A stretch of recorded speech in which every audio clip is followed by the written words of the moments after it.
ನಮಸ್ಕಾರ ಗೆಳೆಯರಿ, stock market Kannada ಚಾನಲ್ಗೆ ಸ್ವಾಗತ ಸುಸ್ವಾಗತ. ಗೆಳೆಯರಿ, ವಿಡಿಯೋದಲ್ಲಿ ಸುಮಾರು 60,000% ಜಾಸ್ತಿ ರ್ಯಾಲಿಯನ್ನು ಕಂಡಿರುವಂತಹ ಒಂದು ಸ್ಟಾಕ್ ನ ಬಗ್ಗೆ ಕವರ್ ಮಾಡ್ತಾ ಇದ್ದೀನಿ.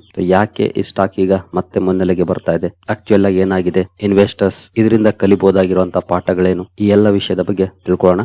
ಜೊತೆಗೆ ಈಗಾಗಲೇ ಈ ಸ್ಟಾಕ್ ಬಗ್ಗೆ ಮೇ ಬಿ ನವೆಂಬರ್ ಅಲ್ಲಿ ಅನ್ಸುತ್ತೆ ವಿಡಿಯೋನ ಕವರ್ ಮಾಡಿದ್ದೆ. ಆಗಲೂ ಕೂಡ ಒಂದು ವಾರ್ನಿಂಗ್ ಅನ್ನ ಕೊಟ್ಟಿದ್ದೆ, ನಾನು ಇಂತಹ ಸ್ಟಾಕ್ ಗಳಿಂದ ದೂರ ಇರಿ ಅಂತ. ಈಗ ಅದಕ್ಕೆ ಸಂಬಂಧಪಟ್ಟಂತೆ ಇನ್ನೊಂದಷ್ಟು ಸುದ್ದಿಗಳು ಬಂದಿದ್ದಾವೆ. ಆ ಸುದ್ದಿಗಳೇನು ಅಂತ ತಿಳ್ಕೊಳ್ಳೋಣ. ಜೊತೆಗೆ ಮತ್ತೊಮ್ಮೆ ಆ ಸ್ಟಾಕ್ ಬಗ್ಗೆ ರೀಕಾಲ್ ಮಾಡಿ ತಿಳ್ಕೊಳ್ಳೋಂತ ಪ್ರಯತ್ನವನ್ನ ಮಾಡೋಣ. ಈ ತರದ ವಿಡಿಯೋಗಳು ಬಹಳನೇ ಇಂಪಾರ್ಟೆಂಟ್ ಆಗುತ್ತೆ. ಯಾಕಂದ್ರೆ ತುಂಬಾ ಜನ ರಿಟೇಲ್ ಇನ್ವೆಸ್ಟರ್ಸ್ ಮಾರ್ಕೆಟ್ ಅಲ್ಲಿ ಹಣವನ್ನ ಕಳ್ಕೊಳ್ತಿರ್ತಾರೆ. ಕೆಲವರು ಗಳಿಸಬಹುದು, ಬಟ್ ಗಳಿಸುವವರ ಸಂಖ್ಯೆ ಕಡಿಮೆ, ಕಳ್ಕೊಳ್ಳುವವರ ಸಂಖ್ಯೆ ಜಾಸ್ತಿ. ಹಾಗಾಗಿ ಕೇರ್ಫುಲ್ ಆಗಿರಿ ಅಂತ ಅವೇರ್ನೆಸ್ ಕ್ರಿಯೇಟ್ ಮಾಡದೆ ಈ ತರದ ವಿಡಿಯೋಗಳ ಉದ್ದೇಶ. ಮುಂದುವರಿಯೋಣ. ಅದಕ್ಕಿಂತ ಮುಂಚೆ ಡಿಸ್ಕ್ಲೇಮರ್ ಕೊಡ್ಲಿಕ್ಕೆ ಇಷ್ಟಪಡ್ತೀನಿ.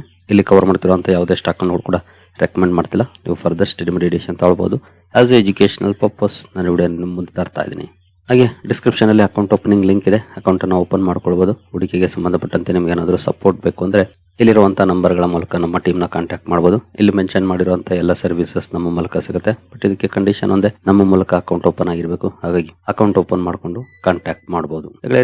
ಇವತ್ತು ಅನ್ನೋದಕ್ಕಿಂತ ನಿನ್ನೆ ಸೆಬಿಯಿಂದ ಒಂದು ಇಂಪಾರ್ಟೆಂಟ್ ಅಪ್ಡೇಟ್ ಬಂದಿದೆ. ಎಸ್ಪೆಷಲಿ ಈ ವಿಡಿಯೋದಲ್ಲಿ ನಾನು ಕವರ್ ಮಾಡ್ತಿರೋಂತ ಸ್ಟಾಕ್ ಬಗ್ಗೆ. ಸೆಬಿ ನಿಮ್ಗೆ ಗೊತ್ತಿರೋ ಹಾಗೆ ಮಾರ್ಕೆಟ್ ವಾಚ್ ಡಾಗ್, ಇನ್ವೆಸ್ಟರ್ಸ್ ನ ಸೇವ್ ಮಾಡ್ಲಿಕ್ಕೆ ಹಲವು ನಿರ್ಧಾರಗಳನ್ನ ತಗೊಳ್ತಾ ಇರುತ್ತೆ. ಆ ನಿಟ್ಟಿನಲ್ಲಿ ಒಂದು ಅನೌನ್ಸ್ಮೆಂಟ್ ಬಂದಿದೆ. ಆ ಅನೌನ್ಸ್ಮೆಂಟ್ ಯಾವ ಕಂಪನಿಯ ಬಗ್ಗೆ ಅದನ್ನ ತಿಳ್ಕೊಂಡು ಆ ಅನೌನ್ಸ್ಮೆಂಟ್ ಹೋಗೋಣ. ಗೆಳೆಯರಿ, ನೋಡಬಹುದು RRP ಸೆಮಿಕಂಡಕ್ಟರ್ ಲಿಮಿಟೆಡ್. ಬಹುಶಃ ಸ್ಟಾಕ್ ಅಲ್ಲಿ ಕೆಲವರು ಇನ್ವೆಸ್ಟ್ ಅನ್ನು ಕೂಡ ಮಾಡಿರಬಹುದು, ಬಟ್ ಪ್ರಾಬಬಿಲಿಟಿ ಕಡಿಮೆ. ಯಾಕೆಂದ್ರೆ ಬರೀ ಸರ್ಕ್ಯೂಟ್ ಅಲ್ಲೇ ಮೂವ್ ಆಗ್ತಾ ಇತ್ತು. ಹಾಗಾಗಿ ಜೊತೆಗೆ ಸೆಮಿಕಂಡಕ್ಟರ್ ಅಂತ ಬೇರೆ ಇದೆ ಹೆಸರಲ್ಲಿ. ಹಾಗಾಗಿ ಸೆಮಿಕಂಡಕ್ಟರ್ ಸೆಕ್ಟರ್ ಬೂಮಲ್ಲಿ ಇತ್ತು ಅಂತ ಸಂದರ್ಭದಲ್ಲಿ ತುಂಬಾ ಜನ ಪ್ರಯತ್ನವನ್ನು ಕೂಡ ಮಾಡಿರಬಹುದು ತಗೊಳಕ್ಕೆ ಈ ಸ್ಟಾಕ್ ಅನ್ನ. ಈಗ ಈ ಕಂಪನಿ ಬಗ್ಗೆ ಬಂದಿರೋಂತ ಸುದ್ದಿ ಏನು, ಸೆಬಿ ಏನ್ ಹೇಳಿದೆ ಈ ಕಂಪನಿ ಬಗ್ಗೆ, ಆ ವಿಚಾರಕ್ಕೆ ಬರೋದಾದ್ರೆ ಇಲ್ಲಿ ನೋಡಬಹುದು. SEBI crackdown in RRP semiconductor case, Rajendra K Chudankar among 39 restrained. 39 ಜನರನ್ನ ಈ ಸ್ಟಾಕ್ ಅಲ್ಲಿ ಬೈಯಿಂಗ್ ಸೆಲ್ಲಿಂಗ್ ಮಾಡೋದನ್ನ ಬಾರ್ ಮಾಡಿದೆ, ರೆಸ್ಟ್ರಿಕ್ಟ್ ಮಾಡಿದೆ. ನಿಮ್ಮ ಹತ್ರ ಇನ್ ಕೇಸ್ ಏನಾದ್ರು ಈ ಸ್ಟಾಕ್ ಇದ್ರೆ ನೀವು ಸೆಲ್ ಮಾಡೋ ಆಗಿಲ್ಲ ಅಥವಾ ಬೈ ಮಾಡೋ ಆಗಿಲ್ಲ ಅಂತ. ಈ ಹಿಂದೆನೆ ಈ ಸ್ಟಾಕ್ ಬಗ್ಗೆ ನಾನು ವಿಡಿಯೋನ ಕವರ್ ಮಾಡಿದ್ದೀನಿ. ಇನ್ ಕೇಸ್ ನೀವು ಚಾನಲ್ಗೆ ಬಂದು ಇಲ್ಲಿ ಸರ್ಚ್ ಇರುತ್ತೆ, ಒಂದು ಸೆಕೆಂಡ್, ಇಲ್ಲಿದೆ ನೋಡ್ಬೋದು ಸರ್ಚ್. RRP ಸೆಮಿಕಂಡಕ್ಟರ್ ಅಂತ ಕೊಟ್ರೆ ಬರುತ್ತೆ ಸ್ಟಾಕ್. ಇನ್ ಕೇಸ್ ಒಂದ್ಸಲ ಇಲ್ಲಿವರೆಗೂ ನೋಡಿಲ್ಲ ಅಂದ್ರೆ ಹಿಂದೆ ನೋಡಿರ್ಲಿಲ್ಲ ಅಂತಂದ್ರೆ ನೋಡಿ, ಇದೆ ಆ ವಿಡಿಯೋ 5 months ago. ಅಲ್ಲೂ ಕೂಡ ಹಲವು ವಿಷಯದ ಬಗ್ಗೆ ನಾನು ಮೆನ್ಷನ್ ಮಾಡಿದ್ದೆ ಈ ಸ್ಟಾಕ್ ಬಗ್ಗೆ ಪರ್ಟಿಕ್ಯುಲರ್ಲಿ. ಈ ಕಂಪನಿ ಹೆಸರು ಮುಂಚೆ GD ಟ್ರೇಡಿಂಗ್ ಅಂಡ್ ಏಜೆನ್ಸೀಸ್ ಅಂತ ಇತ್ತು. ಅದನ್ನ RRP ಸೆಮಿಕಂಡಕ್ಟರ್ ಅಂತ ಬದಲಾಯಿಸಿಕೊಂಡಿದೆ. ಈ ಹೆಸರು ಬದಲಾವಣೆಗಳನ್ನ ಮಾಡ್ತಾವಲ್ಲ ಅಂತ ಕಂಪನಿಗಳಲ್ಲಿ ತುಂಬಾನೇ ಕೇರ್ಫುಲ್ ಆಗಿರಬೇಕು. ಯಾಕೆ ಅಂತಂದ್ರೆ ಕೆಲವು ಕಂಪನೀಸ್ ಇರ್ತವೆ ಇನ್ವೆಸ್ಟರ್ಸ್ ನ ಯಾಮಾರ್ಸ್ಲಿಕ್ಕೆ ಅಂತಾನೆ ಹೆಸರು ಬದಲಿಸ್ಕೊಳ್ತವೆ. ಹಾಗಂತ ಈ ಕಂಪನಿ ಆ ಕಾರಣಕ್ಕೆ ಬದಲಿಸ್ಕೊಂಡಿದೆ ಅಂತ ಅಲ್ಲ, ಅದೇನಕ್ಕಾದ್ರೂ ಬದಲಿಸ್ಕೊಂಡಿರ್ಲಿ. ಬಟ್ ಕೆಲವು ಕಂಪನೀಸ್ ಯಾಮಾರ್ಸಕ್ಕೆ ಅಂತಾನೆ ಬದಲಿಸ್ಕೊಳ್ತವೆ. ಅವ್ರು ಏನೋ ಬಿಸ್ನೆಸ್ ಮಾಡ್ತಾ ಇರ್ತಾರೆ, ಬಟ್ ಈಗ ಯಾವ ಸೆಕ್ಟರ್ ಬೂಮ್ ಅಲ್ಲಿ ಇದೆಯೋ ಆ ಸೆಕ್ಟರ್ ಗೆ ನೇಮ್ ಅನ್ನ ಬದಲಿಸ್ಕೊಂಡ್ಬಿಡ್ತಾರೆ. ನೇಮ್ ಅಲ್ಲಿ ಆ ವರ್ಡ್ ಅನ್ನ ಹಾಕ್ಬಿಡೋದು. ತುಂಬಾ ಜನ ಇನ್ವೆಸ್ಟರ್ಸ್ ಗೆ ಗೊತ್ತೇ ಆಗೋದಿಲ್ಲ. ಫಾರ್ ಎಕ್ಸಾಂಪಲ್ ಕೋವಿಡ್ ಟೈಮ್ ಅಲ್ಲಿ ಒಂದು ಆಕ್ಸಿಜನ್ ಅಂತ ಹೆಸರಲ್ಲಿ ವರ್ಡ್ ಇದೆ ಅನ್ನೋ ಕಾರಣಕ್ಕೆ ಆ ಸ್ಟಾಕ್ ಅಲ್ಲಿ ರ್ಯಾಲಿ ಬಂದಿತ್ತು. ಆಕ್ಚುಲಿ ಆ ಕಂಪನಿ ಆಕ್ಸಿಜನ್ಗೂ ಅದಕ್ಕೂ ಯಾವ್ದು ಸಂಬಂಧ ಇಲ್ವೇ ಇಲ್ಲ, ಬಟ್ ಹೆಸರಲ್ಲಿ ಆಕ್ಸಿಜನ್ ಅಂತ ಇದೆ. ಆ ಕಂಪನಿ ಬೇರೆ ಬಿಸ್ನೆಸ್ ಮಾಡೋದು. ಬಟ್ ತುಂಬಾ ಜನ ಆಕ್ಸಿಜನ್ ಅಂದ ತಕ್ಷಣ ಕೋವಿಡ್ ಟೈಮ್ ಅಲ್ಲಿ ಆ ಸ್ಟಾಕ್ ಅನ್ನ ಬೈ ಮಾಡಿದಂತವ್ರಿದ್ದಾರೆ. ಬಟ್ ಆ ಕಂಪನಿ ಕೇಸ್ ಬೇರೆ. ಬಟ್ ಇಲ್ಲಿ ಪರ್ಟಿಕ್ಯುಲರ್ಲಿ ಯಾವ ಸೆಕ್ಟರ್ ಬೂಮ್ ಅಲ್ಲಿ ಇದೆಯೋ ಆ ಸೆಕ್ಟರ್ ಹೆಸರಲ್ಲಿ ಸೇರಿಸ್ಕೊಳ್ತಾರೆ ಅಂದ್ರೆ ತುಂಬಾನೇ ಕೇರ್ಫುಲ್ ಆಗಿರ್ಬೇಕು. ಯಾಕೆಂತಂದ್ರೆ .com ಬಬಲ್ ಕೇಳಿರ್ತೀರಿ. .com ಬಬಲ್ ಅಲ್ಲಿ ಆಗಿದ್ದಿದೆ. ಸುಮಾರು ಕಂಪನಿಗಳು IT ಅಂತ ಸೇರಿಸ್ಕೊಂಡ್ಬಿಟ್ಟು ಹೆಸರಿಗೆ, ಇನ್ಫಾರ್ಮೇಶನ್ ಟೆಕ್ನಾಲಜಿ, ಅದೇನಾದ್ರೂ ಬಿಸ್ನೆಸ್ ಮಾಡ್ತಿರ್ಲಿ, ಐಟಿ ಜನ ಏನ್ ಮಾಡ್ತಾ ಇದ್ರು, ಹೆಸರಲ್ಲಿದ್ಯಾ ಆ ಕಂಪನಿ ಏನ್ ಮಾಡುತ್ತೆ ಏನು ನೋಡ್ದೇನೆ ತಗೊಳ್ತಾ ಹೋದ್ರು. ಆಮೇಲೆ ಏನಾಯ್ತು, ಬಬಲ್ ಕ್ರಿಯೇಟ್ ಆಯ್ತು, ಆಮೇಲೆ ಬರ್ಸ್ಟ್ ಆಯ್ತು. .com ಬಬಲ್ ಸ್ಟಾಕ್ ಗಳು ಕೊಲ್ಯಾಪ್ಸ್ ಆದವು. ಫಂಡಮೆಂಟಲ್ಸ್ ಚೆನ್ನಾಗಿದ್ದವು. ಯಾವ ಕಂಪನಿ ಆಕ್ಚುಯಲ್ ಆಗಿ IT ಬಿಸ್ನೆಸ್ ಮಾಡ್ತಿತ್ತೋ ಅವು ಕಮ್ ಬ್ಯಾಕ್ ಮಾಡೋದು. ಯಾವ ಕಂಪನಿ ಬೇರೆ ಬಿಸ್ನೆಸ್ ಮಾಡ್ತಿತ್ತೋ ಅವುಗಳು ಕೊಲ್ಯಾಪ್ಸ್ ಆಗೋದು, ಮತ್ತೆ ಕಮ್ ಬ್ಯಾಕ್ ಮಾಡ್ಲೇ ಇಲ್ಲ. ಹಾಗಾಗಿ ಎಸ್ಪೆಷಲಿ ರನ್ನಿಂಗ್ ಅಲ್ಲಿ ಇರುವಂತ ಸೆಕ್ಟರ್ ನ ಹೆಸರನ್ನ ತಮ್ಮ ಹೆಸರಿಗೆ ಸೇರಿಸ್ಕೊಳ್ತಾರೆ ಅಂದ್ರೆ ಆ ಕಂಪನಿಯ ಬಿಸ್ನೆಸ್ ಅನ್ನ ಟ್ರ್ಯಾಕ್ ಮಾಡಬೇಕು.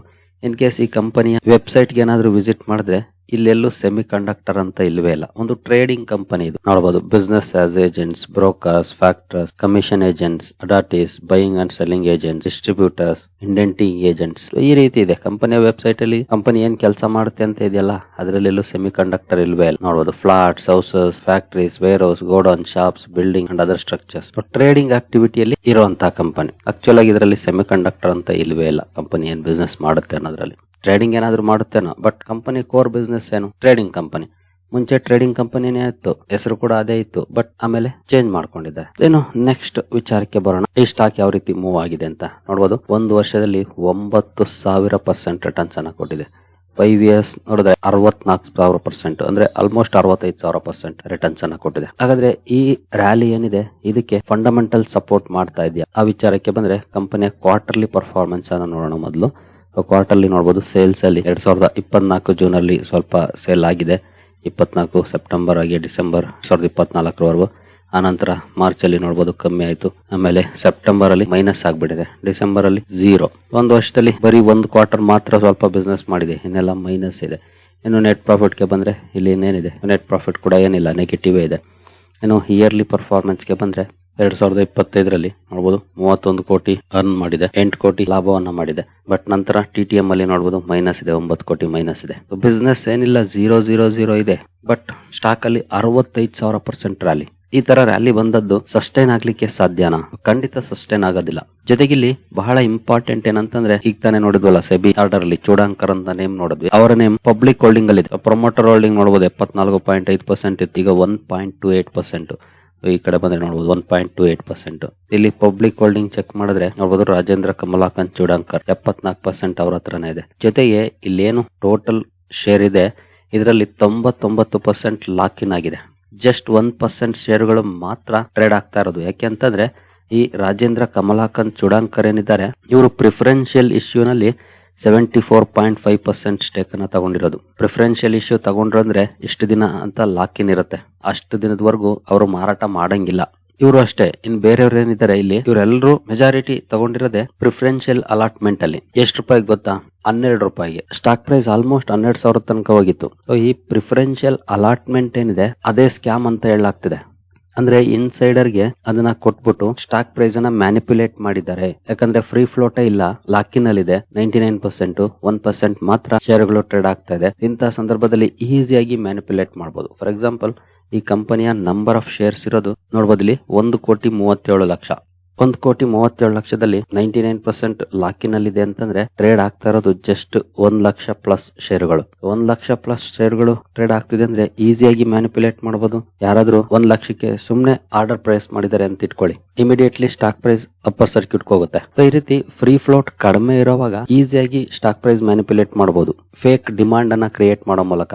ಇದೇ ಆಗಿರೋದು ಈ ಸ್ಟಾಕ್ ಅಲ್ಲಿ. ಎಲ್ಲ ಲಾಕಿನ್ ಅಲ್ಲಿ ಇತ್ತು, ಫ್ರೀ ಫ್ಲೋಟ್ ಇರೋದೇ ಕಡಿಮೆ, ಈಸಿಯಾಗಿ ಸ್ಟಾಕ್ ಪ್ರೈಸ್ ನ 12 ರೂಪಾಯಿಂದ 12,000 ತಗೊಂಡೋಗಿದ್ದಾರೆ. ಜೊತೆಗೆ ಮಾರ್ಕೆಟ್ ಪ್ರೈಸ್ 10,000 ಟ್ರೇಡ್ ಆಗ್ತಿದ್ರೆ ಯಾರು 12 ರೂಪಾಯಿಗೆ ಪ್ರಿಫರೆನ್ಷಿಯಲ್ ಇಶ್ಯೂ ಕೊಡ್ತಾರೆ ಹೇಳಿ?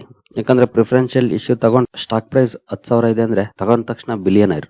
ಇದೇ ಆಗಿರೋದು ನೋಡಿ ಇಲ್ಲಿ. Key allottees. Rajendra Kamalakant Chudankar was the largest allottee receiving 1.01 crore shares. 1.01 crore ಶೇರುಗಳನ್ನ ಒಬ್ಬರೇ ತಗೊಂಡಿದ್ದಾರೆ.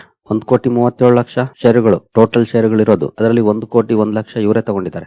ಜೊತೆಗೆ ಇಲ್ಲಿ ಅವರುಗಳ ಜೊತೆ ಒಂದಷ್ಟು ಟ್ರಾನ್ಸಾಕ್ಷನ್ಸ್ ಕೂಡ ಆಗಿದೆ ಅವರುಗಳ ಅಕೌಂಟ್ ಗಳಲ್ಲಿ. ಇದೆಲ್ಲವನ್ನ ನೋಡಿದ ಮೇಲೆ ಸುಮಾರು 39 ಜನರನ್ನ ಟ್ರೇಡಿಂಗ್ ಇಂದ ಸೆಬಿ ಬಾರ್ ಮಾಡಿರೋದು ಈ ಸ್ಟಾಕ್ ಅಲ್ಲಿ. ಹಾಗಾದ್ರೆ ಈ ಸ್ಟಾಕ್ ಅಲ್ಲಿ ಹೇಗೆ ರ್ಯಾಲಿ ಬರೋ ತರ ಮಾಡಿದ್ರು? ಒಂದು ಲೋ ಫ್ಲೋಟಿಂಗ್ ಸ್ಟಾಕ್, 99% ಲಾಕಿನ್ ಇದೆ, 1% ಮಾತ್ರ ಫ್ರೀ ಫ್ಲೋಟ್ ಇರೋದು, ಅದೊಂದು. ಜೊತೆಗೆ ಇಲ್ಲಿ ಫೇಕ್ ನ್ಯೂಸ್ ಗಳನ್ನ ಹರಿಬಿಟ್ಟಿದ್ದಾರೆ. ಏನು ಸಚಿನ್ ತೆಂಡೂಲ್ಕರ್ ಈ ಸ್ಟಾಕ್ ಅಲ್ಲಿ ಶೇರ್ ಅನ್ನ ತಗೊಂಡಿದ್ದಾರೆ ಅಂತ. ಜೊತೆಗೆ ಕಂಪನಿ ದೊಡ್ಡ ಮಟ್ಟದ ಎಕ್ಸ್ಪಾನ್ಷನ್ ಮಾಡ್ತಿದೆ ಅಂತ, ನಂತರ ಸರ್ಕಾರ ಸೆಮಿಕಂಡಕ್ಟರ್ ಗೆ ಆದ್ಯತೆ ಕೊಡ್ತಿದೆ ಅಂತ, ಈ ರೀತಿ ನರೇಟಿವ್ಸ್ ಅನ್ನ ಸೃಷ್ಟಿ ಮಾಡಿ ರಿಟೇಲ್ ಡಿಮಾಂಡ್ ಅನ್ನ ಕ್ರಿಯೇಟ್ ಮಾಡಿದ್ದಾರೆ. ರಿಟೇಲ್ ಡಿಮಾಂಡ್ ಕ್ರಿಯೇಟ್ ಮಾಡೋ ಮೂಲಕ ಸ್ಟಾಕ್ ಅನ್ನ ಇನ್ಫ್ಲೇಟ್ ಮಾಡಿದ್ದಾರೆ. ಇದಕ್ಕೆ ಹೇಳೋದು, ನೀವು ಯಾವುದೇ ಸ್ಟಾಕ್ ಅನ್ನ ತಗೊಳ್ಳಿ, ಬಟ್ ಆ ಸ್ಟಾಕ್ ಅಲ್ಲಿ ರ್ಯಾಲಿ ಬರ್ತಿದೆ ಅಂದ್ರೆ ಮೊದಲು ಆ ಕಂಪನಿಯ ಫಂಡಮೆಂಟಲ್ಸ್ ಅನ್ನ ನೋಡಿ. ಫಂಡಮೆಂಟಲ್ಸ್ ಚೆನ್ನಾಗಿದ್ಯಾ, ಅಲ್ಲಿ ಒಳ್ಳೆ ಪರ್ಫಾರ್ಮೆನ್ಸ್ ಇದೆಯಾ, ಸ್ಟಾಕ್ ಅಲ್ಲಿ ನಾವು ಒಳ್ಳೆ ಪರ್ಫಾರ್ಮೆನ್ಸ್ ಎಕ್ಸ್ಪೆಕ್ಟ್ ಮಾಡಬಹುದು. ಜಸ್ಟ್ ರ್ಯಾಲಿ ಬರ್ತಾ ಇದೆ, ಫಂಡಮೆಂಟಲ್ಸ್ ಏನು ನೋಡಿಲ್ಲ, ರ್ಯಾಲಿ ಬರ್ತಿರೋ ಕಾರಣಕ್ಕೆ ನಾವು ಬೈ ಮಾಡ್ತಿದೀವಿ ಅಂದ್ರೆ ಇವತ್ತಲ್ಲ ನಾಳೆ ಅದರಲ್ಲಿರುವಂತ ಸಮಸ್ಯೆ ಆಚೆ ಬರುತ್ತೆ, ಅವಾಗ ನಾವು ತಗಲಾಕೊಳ್ತೀವಿ. ಈಗ ಈ ಸ್ಟಾಕ್ ಅಲ್ಲಿ ಎಕ್ಸಿಟ್ ಆಗೋ ಕೂಡ ಆಗ್ತಾ ಇಲ್ಲ. ಯಾಕೆಂತಂದ್ರೆ ಸ್ಟಾಕ್ ಟ್ರೇಡ್ ಆಗ್ತಿಲ್ಲ. ASM ಲಾಂಗ್ ಟರ್ಮ್ ಸ್ಟೇಜ್ 1 ಹಾಕಿದೆ ಸೆಬಿ. ಹಾಗಾಗಿ ವೀಕ್ಲಿ ಒನ್ಸ್ ಮಾತ್ರ ಟ್ರೇಡ್ ಆಗುತ್ತೆ. ಅವತ್ತು ಲೋಯರ್ ಸರ್ಕ್ಯೂಟ್. ಇನ್ ಕೇಸ್ ನಮ್ಮ ಹತ್ರ ಇದ್ರು ಎಕ್ಸಿಟ್ ಆಗೋಕ್ ಆಗೋದಿಲ್ಲ. ಯಾಕಂದ್ರೆ ಬೈಯರ್ಸ್ ಯಾರಿಲ್ಲ. ಯಾರು ಬರ್ತಾರೆ, ಯಾರು ತಗ್ಲಾಕೊಳಕ್ ಇಷ್ಟಪಡ್ತಾರೆ. ಮತ್ತೇನು ಈ ರೀತಿ ಸಾಕಷ್ಟು ಸ್ಟಾಕ್ ಗಳಲ್ಲಿ ಆಗಿದೆ. ಇದೇನು ಮೊದಲನೇ ಸಲ ಅಲ್ಲ. ಮೇ ಬಿ ನಮ್ ಚಾನಲ್ ಚೆಕ್ ಮಾಡಿದ್ರೆ ಮೇ ಬಿ ಒಂದೊತ್ತು ಸ್ಟಾಕ್ ಗಳು ಈ ರೀತಿ ಆಗಿರೋದೆ ಅಥವಾ ಈ ರೀತಿ ಸ್ಕ್ಯಾಮ್ ಗಳದೇ ಇದೆ ವಿಡಿಯೋಸ್. ರೆಗ್ಯುಲರ್ ಆಗಿ ನೋಡೋರ್ಗೆ ಈಗಾಗ್ಲೇ ಗೊತ್ತಿರುತ್ತೆ. ಬಟ್ ಇನ್ನು ಕೆಲವರು ಹಾಕೊಳ್ಳಲ್ಲ ಅಂತ ಅಲ್ಲ. ಯಾಕಂದ್ರೆ ಆ ರೀತಿ ಅಟ್ರಾಕ್ಟಿವ್ ಆಗಿ ಇರುತ್ತೆ ರ್ಯಾಲಿ. ಬಟ್ ಒನ್ಸ್ ಅನುಭವ ಬಂದಾಗ ಗೊತ್ತಾಗುತ್ತೆ ನಾನ್ ತಪ್ಪು ಮಾಡದೆ ಅಂತ. ಅದಕ್ಕೆ ನಾವು ತಪ್ಪು ಮಾಡಿ ಅನುಭವ ಪಡ್ಕೊಳ್ಳೋದಕ್ಕಿಂತ ಬೇರೆಯವರು ತಪ್ಪು ಮಾಡಿದ್ದನ್ನ ನೋಡಿ ಪಾಠ ಕಲಿಯೋದಿದೆಯಲ್ಲ, ನಮ್ಮ ದುಡ್ಡನ್ನ ಸೇವ್ ಮಾಡುತ್ತೆ. ಒಂದು ವಿಷಯ ಗೊತ್ತಿರ್ಲಿ, ಈಸಿ ಮನಿ ಎಲ್ಲೂ ಸಾಧ್ಯ ಇಲ್ಲ. ಈಸಿ ಮನಿ ಸಾಧ್ಯ ಇದೆ ಅಂದ್ರೆ ಅದರಿಂದ ದೊಡ್ಡ ರಿಸ್ಕ್ ಕೂಡ ಇರುತ್ತೆ. ಅದನ್ನ ಅರ್ಥ ಮಾಡ್ಕೊಳ್ಳಿ. ನಿಮ್ಮ ಕ್ಯಾಪಿಟಲ್ ವೈಪೌಟ್ ಆಗೋ ಚಾನ್ಸಸ್ ಇರುತ್ತೆ. ಕ್ಯಾಪಿಟಲ್ಲೇ ಇಲ್ಲ ಅಂದ್ರೆ ನೀವು ಅರ್ನ್ ಮಾಡಕ್ಕೆ ಸಾಧ್ಯ ಆಗುತ್ತೆ. ಸ್ಟಾಕ್ ಮಾರ್ಕೆಟ್ ಅಲ್ಲಿ ಕ್ಯಾಪಿಟಲ್ ಸೇವ್ ಮಾಡ್ಕೊಳ್ಳೋದು ಕೂಡ ಒಂದು ಸ್ಟ್ರಾಟಜಿ.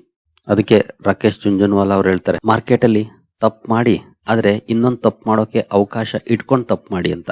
ಅದರ ಅರ್ಥ ಏನು? ಇನ್ನೊಂದು ತಪ್ಪು ಮಾಡಕ್ ಅವಕಾಶ ಇರಬೇಕು ಅಂದ್ರೆ ನಮ್ಮ ಹತ್ರ ಕ್ಯಾಪಿಟಲ್ ಇರಬೇಕು, ಇನ್ನೊಂದ್ ಕಡೆ ಇನ್ವೆಸ್ಟ್ ಮಾಡಕ್ಕೆ ಅಥವಾ ಟ್ರೇಡ್ ಮಾಡಕ್ಕೆ. ಅದಿಲ್ವೇ ಇಲ್ಲ ಅಂದ್ರೆ ಇನ್ನೊಂದು ತಪ್ಪು ಮಾಡಕ್ ಅವಕಾಶ ಎಲ್ಲಿರುತ್ತೆ? ಇಲ್ಲ. ಸೊ ತಪ್ಪು ಮಾಡಿ ಇನ್ನೊಂದು ತಪ್ಪು ಮಾಡಕ್ ಅವಕಾಶ ಇರ್ಲಿ. ಆ ರೀತಿ ಮಾಡೋದಾದ್ರೆ ಇಲ್ವಾ, ಬೇರೆಯವ್ರು ಮಾಡಿದ ತಪ್ಪಿಂದ ಪಾಠ ಕಲೀರಿ. ಇದು ಬೆಸ್ಟ್ ಸ್ಟ್ರಾಟಜಿ. ಇನ್ನೊಬ್ಬರ ತಪ್ಪಿಂದ ಪಾಠ ಕಲಿಯೋದು. ಯಾಕಂದ್ರೆ ನಮ್ಮ ಕ್ಯಾಪಿಟಲ್ ಸೇಫ್ ಆಗುತ್ತೆ. ಕಂಪನಿಯಲ್ಲಿ ಅರ್ನಿಂಗ್ಸ್ ಗ್ರೋತ್ ಇಲ್ಲ, ಪ್ರೈಸ್ ಮಾತ್ರ ಕಂಟಿನ್ಯೂಸ್ ರೈಸ್ ಆಗ್ತಿದೆ ಅಂದ್ರೆ ಇದೇ ಮೊದಲ ರೆಡ್ ಫ್ಲಾಗ್. ನಾವು ಆ ಕಂಪನಿಯಿಂದ ದೂರ ಇರಕ್ಕೆ. ಇನ್ನು ಈ ರೀತಿ ಟ್ರಾನ್ಸಾಕ್ಷನ್ಸ್, ಪ್ರೊಮೋಟರ್ ಹೋಲ್ಡಿಂಗ್ 1%, 2% ಇರೋದು ಅಥವಾ 0 ಇರೋದು, ಜೊತೆಗೆ ಫಂಡಮೆಂಟಲ್ಸ್ಗೂ ಸ್ಟಾಕ್ ಪ್ರೈಸ್ಗೂ ಒಂದಕ್ಕೊಂದು ಸಂಬಂಧನೇ ಇಲ್ದಿರೋದು, ಇವೆಲ್ಲವೂ ಕೂಡ ರೆಡ್ ಸಿಗ್ನಲ್ಸ್. ಇದನ್ನ ಅರ್ಥ ಮಾಡ್ಕೊಂಡು ನಾವು ಹೂಡಿಕೆ ಮಾಡಿದ್ರೆ ಖಂಡಿತ ಮಾರ್ಕೆಟ್ ಅಲ್ಲಿ ರಿಟರ್ನ್ಸ್ ತೆಗಿಬಹುದು. ಬಟ್ ನಾವು ಈಸಿ ಮನಿ ಹಿಂದೆ ಬೀಳಬಾರ್ದು ಅಷ್ಟೇ. ಸರಿಗಳೇರಿ, ಈ ವಿಡಿಯೋ ನಿಮಗೆ ಇಷ್ಟ ಆಗಿದೆ ಅಂದ್ಕೊಳ್ತೀನಿ. ಹಾಗೆ ಡಿಸ್ಕ್ರಿಪ್ಷನ್ ಅಲ್ಲಿ ಅಕೌಂಟ್ ಓಪನಿಂಗ್ ಲಿಂಕ್ ಇದೆ. ಅಕೌಂಟ್ ಅನ್ನು ಓಪನ್ ಮಾಡ್ಕೊಳ್ಬಹುದು.